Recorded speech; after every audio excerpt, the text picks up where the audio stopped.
నమస్తే, welcome to Suman TV. నేను విష్ణు. ప్రస్తుతంతో పాటు ప్రముఖ స్టాక్ మార్కెట్ అనలిస్ట్ జీవి సత్యనారాయణ గారు ఉన్నారు. వారితో మాట్లాడదాం. సార్ నమస్తే. సార్ సత్యనారాయణ గారు నమస్తే. సార్ సత్యనారాయణ గారు, జూన్ 4న లోక్సభ ఎన్నికల ఫలితాలు వెలువడబోతున్న నేపథ్యంలో జూన్ 4వ తేదీన స్టాక్ మార్కెట్లు దూసుకెళ్లబోతున్నాయని ఒక వార్త మార్కెట్ వర్గాల్లో బాగా సంచలనంగా మారింది. అండ్ మార్కెట్ వర్గాల్లో కూడా మంచి హుషారుని రేకెత్తించడం జరిగింది. అండ్ ఈ వార్త ఏదైతే ఉందో అన్ని జాతీయ దినపత్రికల్లో కానీ ప్రాంతీయ దినపత్రికలు కానీ అందరూ ప్రధానంగా ప్రచురించారు. అయితే ఈ వ్యాఖ్యలను చేసింది సాక్షాత్తు కేంద్ర హోంమంత్రి అమిత్ షా గారే. ఈ వ్యాఖ్యలను చేయడంతో మార్కెట్ వర్గాల్లో ఒక్కసారిగా ఎక్స్పెక్టేషన్స్ ఎక్కువైపోయినాయి మార్కెట్ పట్ల. మరి ఏంటి కేంద్ర హోంమంత్రి అమిత్ షా, మరి ఆయన ఏ ఉద్దేశంతో ఈ వ్యాఖ్యలు చేశారంటారు? మనం ఏ విధంగా అర్థం చేసుకోవాలి ఈ వ్యాఖ్యల్ని? అవును, ఇప్పుడు హాట్ టాపిక్ ఇది విష్ణు.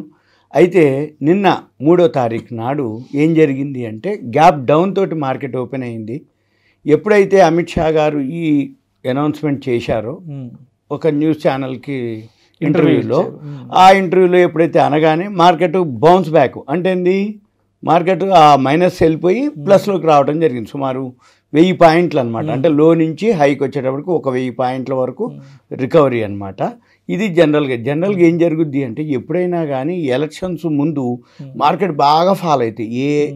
ఎప్పుడైనా మీరు 2019 అనుకోండి, 2014 అనుకోండి, అంతకుముందు ఎప్పుడు ఎలక్షన్స్ టైంలో. కాకపోతే ఏం జరుగుద్ది, ఏ గవర్నమెంట్ ఫామ్ అయినా అంటే స్థిరమైన ప్రభుత్వం కనుక వచ్చినట్లయితే మళ్ళీ మార్కెట్లు పుంజుకుంటాయి అనేది అది ఎప్పుడు జరిగేటటువంటిదే, తెలిసినటువంటిది.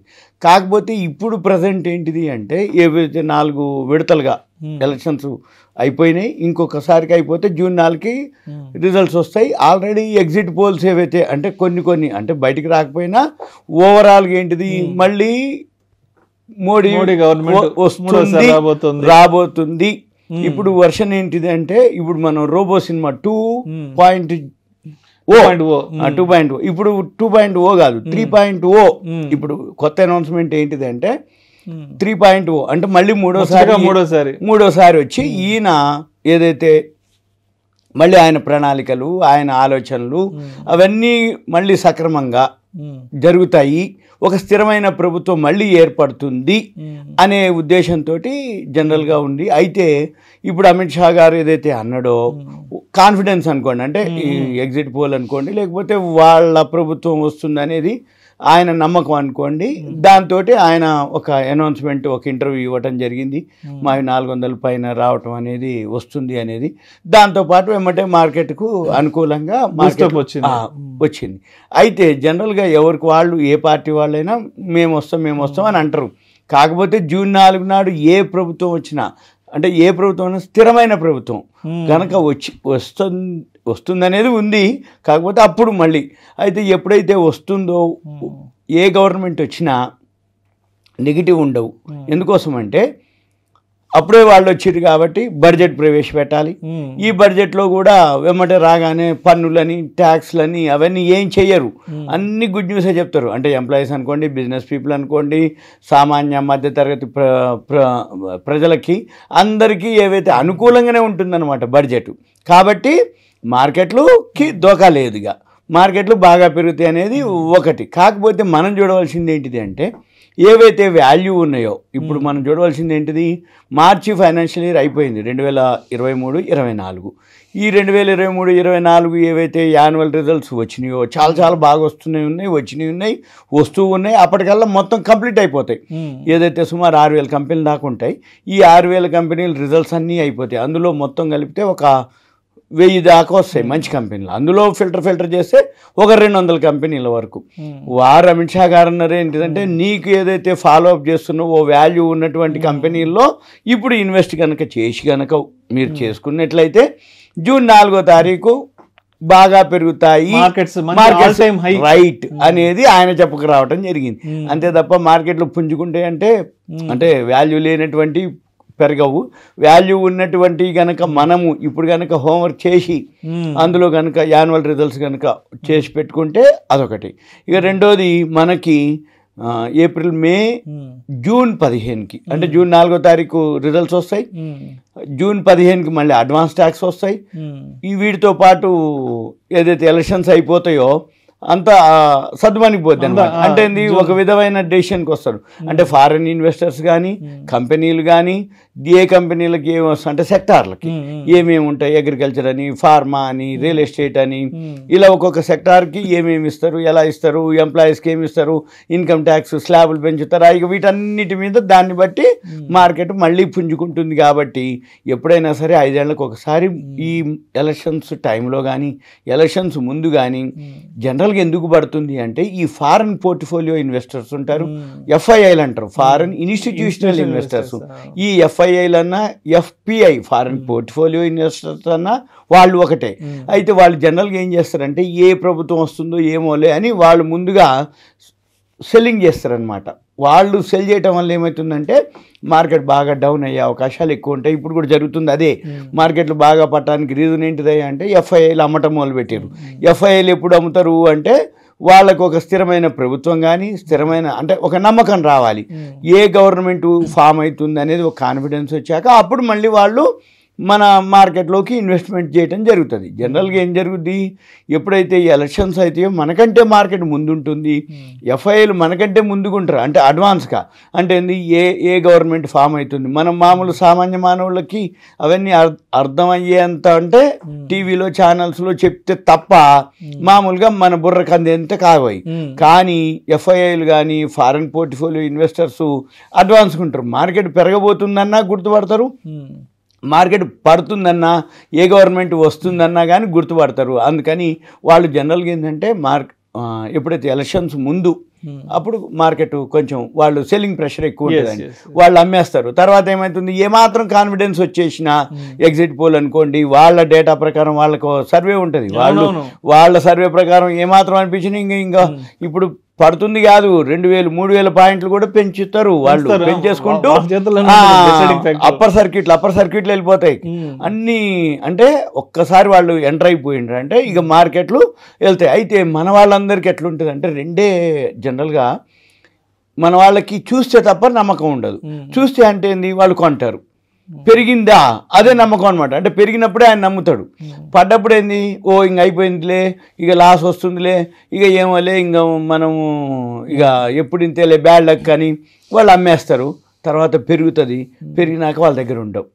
కాకపోతే మనం గుర్తుపట్టాలి, ఎవరైతే ఇన్వెస్ట్ చేద్దాం అనుకుంటారో వాల్యూ ఉన్న స్టాక్స్ కనుక గుర్తుపట్టి ఎన్నాళ్ళు అక్కర్లే. ఇప్పుడు మనం జూన్ 14లో ఉన్నాం, 4వ తారీఖు అంటే ఎన్నాళ్ళు ఉన్నాయి, 20 రోజులు. 20 రోజుల్లో ఏం కాదు అంటే అప్ అండ్ డౌన్ కొంచెం అటు ఇటు ఉంటుంది. వాల్యూ ఉన్న స్టాక్స్ మార్కెట్ పెరిగినా తగ్గినా, పెరిగితే కొంచెం పెరిగినా, పడ్డా ఎక్కువ పడవు, ఏది వాల్యూ ఉన్నటువంటి. ఇక 4 తర్వాత రిజల్ట్స్ వచ్చేసిన తర్వాత ఇవి ఇంకా మనకి ఈ రేట్లు దొరకవు. అంటే ఇది వాల్యూ ఉన్న షేర్లు, వాల్యూ ఉన్న స్టాక్స్ ఇప్పుడు తక్కువలో దొరుకుతున్నాయి, ఇప్పుడు పట్టించుకోరు. అప్పుడు జూన్ 4 తర్వాత రైట్ దొరకను కూడా దొరకవు అనమాట. అందుకని నేను చెప్పేది ఏంటిదంటే ఇంకొకటి కూడా ఉంది. అయితే ఇప్పుడు ఎవరైతే పొలిటికల్ ఉన్నారో వాళ్ళంతా షేర్ మార్కెట్లోనే ఉన్నారు. అంతకుముందు కూడా ఇప్పుడు అమిత్ షా గారు ఉన్నారు, ఈరోజు హోమ్ మినిస్టర్ అయినా కానీ అంతకుముందు నుంచి ఆయన ఇన్వెస్టరే. షేర్లున్నాయి, ఆయన కంపెనీలు ఉన్నాయి, ఆయన పోర్ట్ఫోలియో ఉంది. మనం కావాలనుకుంటే ఆ పోర్ట్ఫోలియోలు మీరు గూగుల్కి వెళ్ళి అమిత్ షా పోర్ట్ఫోలియో స్టాక్స్ అని కొడితే వచ్చేస్తుంది లిస్టు. మనం ఏం చేయాలి, ఆ కంపెనీలు మీరు ఎవరన్నా ఫాలో అయినా చాలు. ఒకవేళ ఆయనే కాదు, రాహుల్ గాంధీ ఉన్నాయి, అమిత్ షా ఉన్నాయి, ఇప్పుడు ఎవరెవరైతే లీడింగ్ రైట్ ఇలాంటి వాళ్ళు ఎవరైతే ప్రమోటర్స్, ఇప్పుడు విప్రో ప్రేమ్జీ కానీ, దమాని కానీ, వాళ్ళందరి ఉన్నాయి షేర్లు, ఏది వాళ్ళ పోర్ట్ఫోలియోలు. మనం ఏం చేయక్కర్లే, గూగుల్కి వెళ్ళిపోయి సింపుల్గా Damani portfolio, Amit Shah portfolio, Jhunjhunwala portfolio, Rekha Jhunjhunwala portfolio stocks అని కొడితే వచ్చేస్తుంది. ఇవే కాకుండా మ్యూచువల్ ఫండ్స్లో కూడా వాళ్ళకి చూపిస్తుంది, అంటే ఏ కంపెనీలో ఎంత హోల్డింగ్. ఇట్లాంటి వెబ్సైట్లు ఉన్నాయి, screener.in వెబ్సైట్కి వెళ్ళినా కూడా మీకు అందులో కూడా అవైలబుల్ ఉంటుంది, ఏది ఏ కంపెనీల్లో వాళ్ళు పెట్టుబడి పెట్టినరు, ఏ స్టాక్స్ ఉన్నాయని. అంటే ఏంది, ఎవరైనా ఏ గవర్నమెంట్ వచ్చినా కానీ, అంటే ఇప్పుడు పొలిటికల్గా ఉన్న వాళ్ళు షేర్ మార్కెట్ని ఏమి డిస్కరేజ్ చేయటం కానీ దానికి దానికి ఏదో నెగిటివ్ చేయటం ఉండదు, వాళ్ళు ఎంకరేజ్ చేయాల్సిందే. ఎందుకోసం షేర్ మార్కెట్ ఎంకరేజ్ చేయకపోతే పెట్టుబడులు రావు, పెట్టుబడులు రాకపోతే ఆ కంపెనీలు డెవలప్ కావు, కంపెనీలు డెవలప్ కాకపోతే ఎకానమీ డెవలప్ కాదు, ఎకానమీ డెవలప్ కాకపోతే దేశం ఆర్థిక. అందుకని గవర్నమెంట్ ఏ గవర్నమెంట్ వచ్చినా షేర్ మార్కెట్కి సపోర్ట్ చేయాల్సిందే, పెట్టుబడులు పెట్టాల్సిందే. ఎఫ్ఐఐలు ఫారిన్ ఇన్స్టిట్యూషనల్ ఇన్వెస్టర్స్ ఎంటర్ అవ్వాల్సిందే. వాళ్ళు ఎంటర్ అవ్వాలంటే ఆ స్కీమ్స్ ఏవైతే షేర్ మార్కెట్కి సంబంధించినటువంటి బెనిఫిట్స్ వాళ్ళకి ఇవ్వాలి. ఇచ్చినప్పుడు వాళ్ళు ఎంటర్ అవుతారు, పెట్టుబడులు పెడతారు, కంపెనీలు పెరుగుతాయి, ఆటోమేటిక్గా ఉత్పత్తి పెరుగుతుంది, ఉత్పత్తి పెరిగితే ఎక్స్పోర్ట్స్ పెరుగుతాయి, ఎక్స్పోర్ట్స్ పెరిగితే మనకి ఫారిన్ కరెన్సీ వస్తుంది. ఫారిన్ కరెన్సీ వచ్చిందంటే ఎకానమీ బాగున్నట్టు. ఎప్పుడైనా కానీ ఎగుమతులు ఎక్కువైనప్పుడు దిగుమతుల కంటే మనకి ఫారిన్ కరెన్సీ వస్తుంది. ఫారిన్ కరెన్సీ వచ్చిందంటే ఎకానమీ బాగుంది, ఎకానమీ బాగుందంటే దేశం బాగుంది, దేశం బాగుంది అంటే ఆర్థికంగా బాగున్నాం అని అర్థం, ఆర్థికంగా బాగుంది అంటే షేర్ మార్కెట్ బాగుంటేనే తప్ప ఇవన్నీ ఉండవు అనేది. అందుకనే ఏ గవర్నమెంట్ ఫామ్ అయినా మన షేర్ మార్కెట్కి దోకా ఉండదు. కానీ మన షేర్ మార్కెట్లో మంచిగా ఉన్న కంపెనీలు, వాల్యూ ఉన్న కంపెనీలు హోంవర్క్ చేసుకొని లిస్ట్ తీసుకొని వాటిల్లో కనుక ఇన్వెస్ట్ చేస్తే ఎన్నాళ్ళు అక్కర్లే 20 రోజులు కనుక హోల్డ్ చేస్తే మళ్ళీ బడ్జెట్ వస్తుంది, రిజల్ట్స్ వస్తున్నాయి, మళ్ళీ గవర్నమెంట్ ఫామ్ అయింది. ఏ గవర్నమెంట్ అన్నా కానీ, అంటే ఉదాహరణకి సరే అమిత్ షా గారు అందరూ ఎగ్జిట్ పోలు బీజేపీ వస్తుందని అన్నా కానీ రిజల్ట్ చూడాలి మనం. ఏదైతే జూన్ 4వ తారీఖు ఎలక్షన్ రిజల్ట్ చూస్తాం, ఎలక్షన్స్ రిజల్ట్ చూసినాక మనము మళ్ళీ చేస్తాం. అయితే దీనికి కావాల్సిన సెక్టార్లు ఉంటాయి. సెక్టార్లు కావాలంటే మనం ఇంకొక ఎపిసోడ్లో మనం డిస్కస్ చేయొచ్చు. ఎందుకోసం అంటే జూన్ 4 తర్వాత ఇదే గవర్నమెంట్ ఫామ్ అయితే ఏ సెక్టార్లు రైట్ అదొకటి, దాన్ని బట్టి మనం ప్లాన్ చేయొచ్చు. ఫర్దర్గా మనం ఇంకో వీడియోలో మనం డిస్కస్ చేద్దాం. సింపుల్గా ఏంటిది అంటే ఒక కాన్ఫిడెన్స్, ఇప్పుడు ఎవరికి వాళ్ళు కాన్ఫిడెన్స్ తోటి మాట్లాడతారు. మన కాన్ఫిడెన్స్ ఏంది? వాల్యూ ఉన్న స్టాక్స్ని మీరు గుర్తుపట్టండి, యాన్యువల్ రిజల్ట్స్ వచ్చినాయి, ఆ డేటా తీసుకోండి, అవి కొనుక్కోండి, ఒక 20 రోజులు వెయిట్ చేస్తే గవర్నమెంట్ ఫామ్ అయింది అనుకోండి, కన్ఫామ్ అయిపోయిందా, ఇక అమ్మక్కర్లే, ఇక వెళ్ళిపోతాయి. ఇది సింపుల్గా నా నుంచి ఒక information. Right, thank you so much GV Satyan గారు. Thank you. సుమన్ టీవీ ప్రేక్షకులు ధన్యవాదాలు. ఇదంతా ఓన్లీ ఇన్ఫర్మేషన్ మాత్రమే, ఒక అవేర్నెస్, ఎడ్యుకేషన్ పర్పస్ మాత్రమే. న్యూస్ వచ్చింది, హాట్ టాపిక్, ఆ హాట్ టాపిక్ని మనం డిస్కస్ చేస్తున్నాం సింపుల్గా. ప్రేక్షకుల విజ్ఞప్తి, ఈ వీడియోలో ప్రస్తావించబడిన అంశాలు కేవలం ప్రేక్షకులకు ఒక అవగాహన కొరకు, ఇన్ఫర్మేషన్ కొరకు, ఎడ్యుకేషన్ పర్పస్ కొరకు మాత్రమే వీటి గురించి ప్రస్తావించడం జరిగింది. ఇది మా రికమెండేషన్ అయితే కాదు.